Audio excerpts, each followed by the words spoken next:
Saudi Arabia is rapidly transforming into a global tourism and investment powerhouse. And to talk about that at the World Economic Forum here in Davos 2026, I have with me someone who's at the forefront of the effort is the Honorable Minister Mahmood Abdul Hadi, Deputy Minister for Tourist Destination Enablement. Thank you so much for speaking with us. Thank you for having me. At NDTV. It's really been a pleasure to have you today.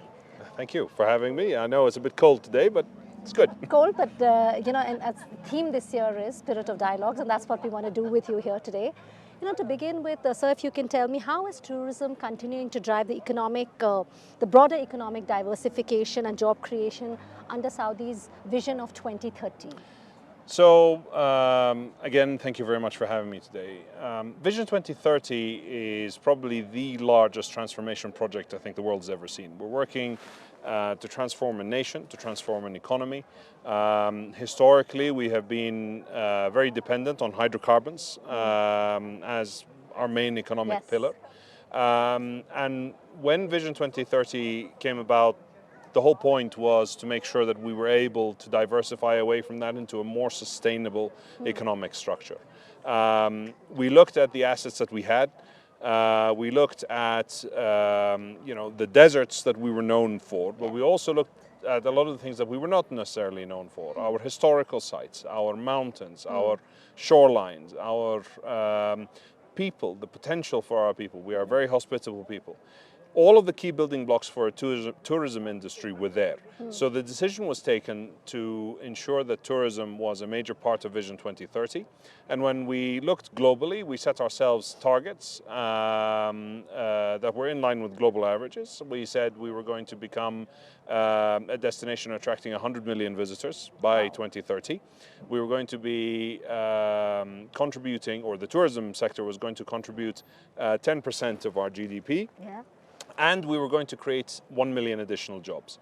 In 2023, we crossed the threshold of 100 million, 7 years ahead of schedule. And because we are who we are, our target has gone up to 150 million by 2030.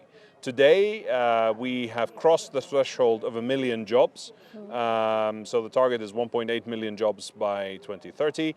And the GDP contribution is well on track to be at around 10% GDP by 2030. We're currently at about 5%.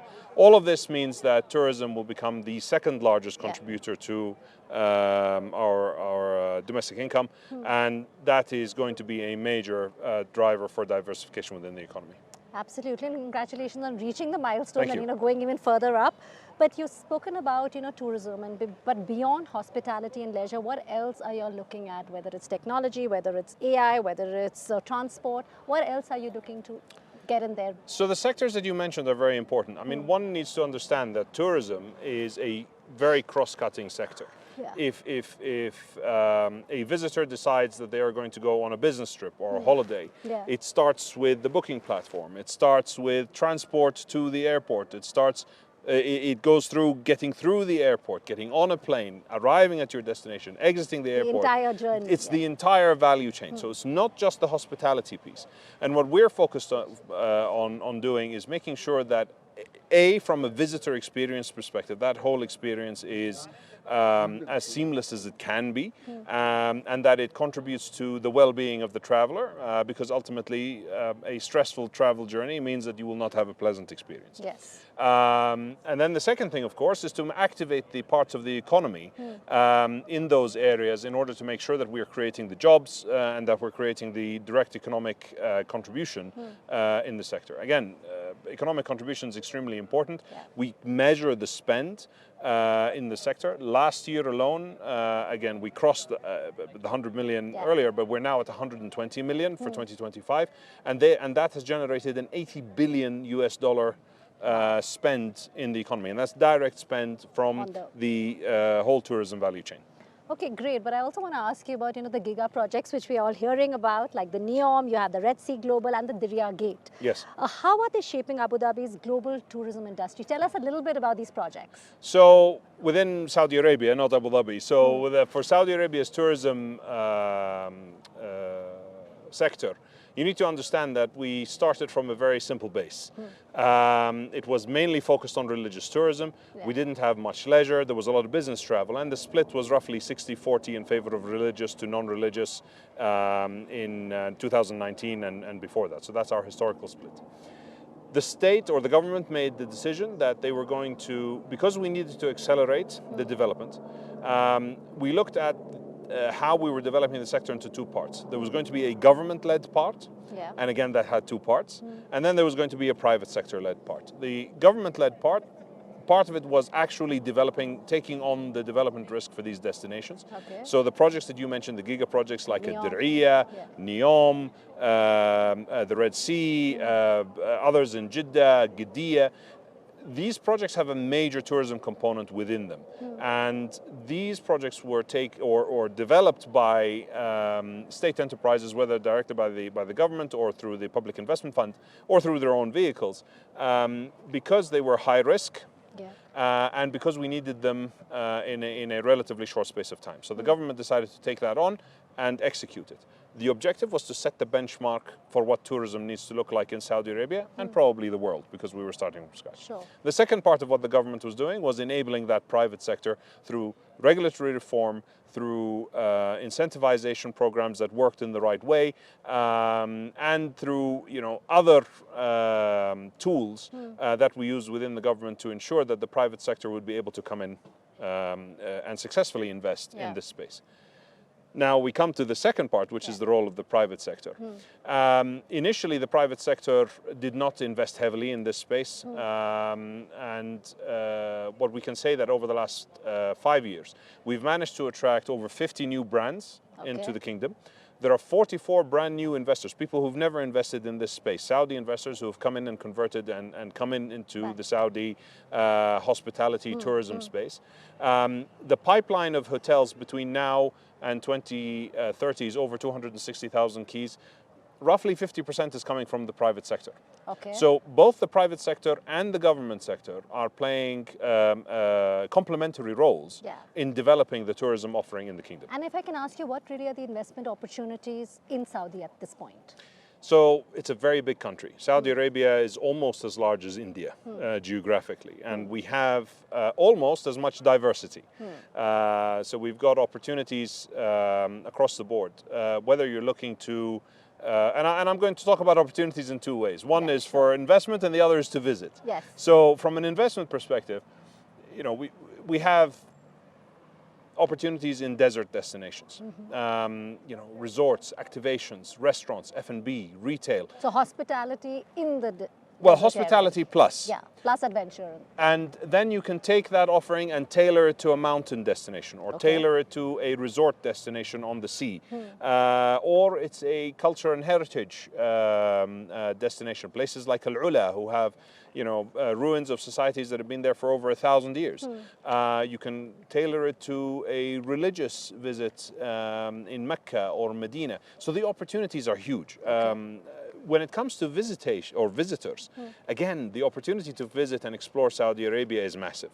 You have the big cosmopolitan cities, Riyadh, Jeddah, Al Khobar, but you also have some of these smaller mountain destinations or cultural destinations in Al-Hassa or Hail or Al-Ula. Again, the Red Sea for the beach, anywhere on the Red Sea is just fantastic. But we have also the Red Sea resorts that are being developed by Red Sea Global. So those are going to be class-leading resort hotels on the Red Sea. Nothing like which has been built before. So there's a lot of opportunity, both from a visitor perspective and an investor perspective. So for both, I mean, that's interesting to see. So looking forward to, in fact, visit Saudi. But if I can ask you, obviously, when there's growth, there's also challenges. What are the challenges the country is facing at this point, and how are you planning to deal with it and tackle it? So because this is Saudi Arabia and we're Saudis, we don't see anything as a challenge. We do see opportunity. So there is definitely an opportunity to improve some of our mid-market offering.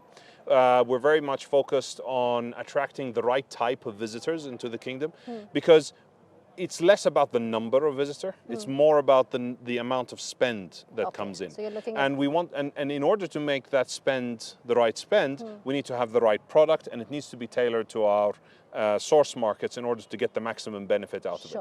So that balance is what we're trying to achieve. make sure that we are delivering the right product at the right quality for the right customer in the right destination. Okay, perfect. I mean, I love the way when you said there's no challenges and opportunity. That's the optimistic way of looking at things. Indeed. The other thing I want to ask you, sir, is how do you ensure that Saudi Arabia remains competitive, right, against established tourism hubs? There's so many, also close to you, while also building a unique identity for itself. So I think first and foremost,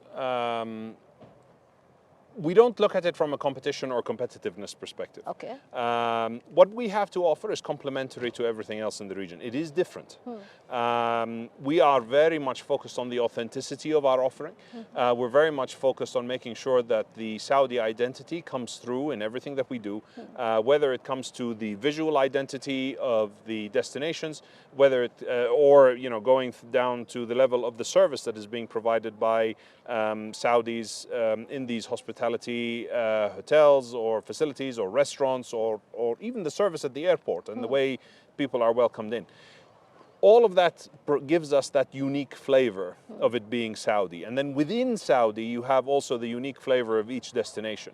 And really that is the core of our value offering. And that is really the core that sets us apart from our peers in the region. Sure. So, it is a complementary offering. We don't compete, but what we do is different. Okay, so you have that USP there, which is right. Absolutely, yes. Okay, lastly, how has the World Economic Forum been for you here at Davos 2026? Your takeaway from here? Look, I mean, I'll specifically focus on the tourism sector. This has been a very interesting session or conference or edition of the WEF this year. We had an agenda to come in and promote the tourism sector more strongly. We feel that it is relatively underrepresented at the WEF and in Davos. And under the leadership of our minister, we've been very focused on making sure that it takes its rightful place on the world economy and on the world stage. After all, it is 10% of global GDP, 10% of employment. It is a sector that cannot be ignored. And we must be able to bring the issues and the opportunities at forums like WEF, or even at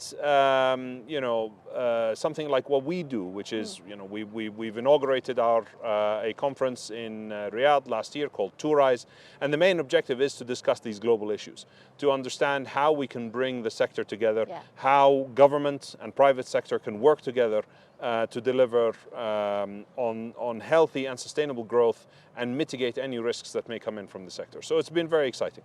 Well, thank you so much for speaking with us on NDTV. Thank you very much. Thank you. Thank you.